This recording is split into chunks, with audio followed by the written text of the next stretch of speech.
Hello, my name is Ramon Duran. My majors are economics, finance, and religious studies. I wrote my honors thesis on prosperity gospel. Prosperity gospel is a religious movement where church leaders primarily encourage their followers to ask God for material blessings. The title of my thesis is Faith for Sale, a history of prosperity gospel in the United States.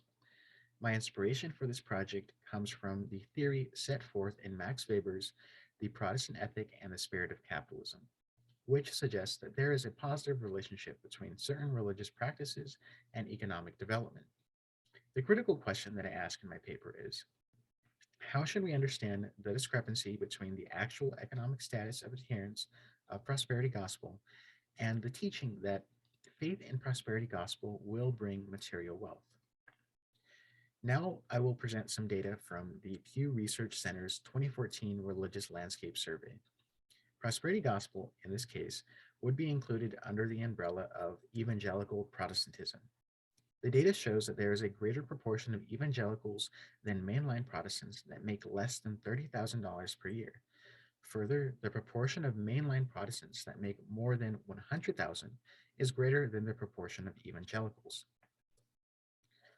Education data shows that the proportion of evangelicals who only completed high school or some college is higher than the same measure for mainline Protestants. Mainline Protestants are also more likely to graduate from college and earn a graduate degree than evangelicals. I split my historical analysis into two parts.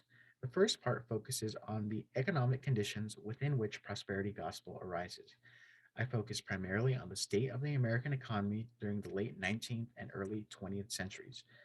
At this time, the United States experienced growth in the railroad and manufacturing industries.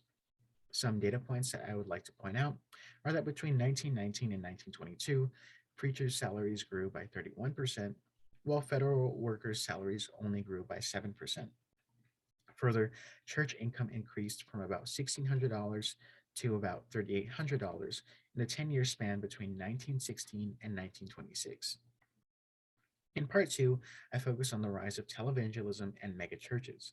One interesting data point is that between 1970 and 1990, the number of megachurches in the United States grew from 50 to over 300. As seen in these preachers' television programs and magazine campaigns, the style of prosperity gospelers is one characterized by charisma and charm.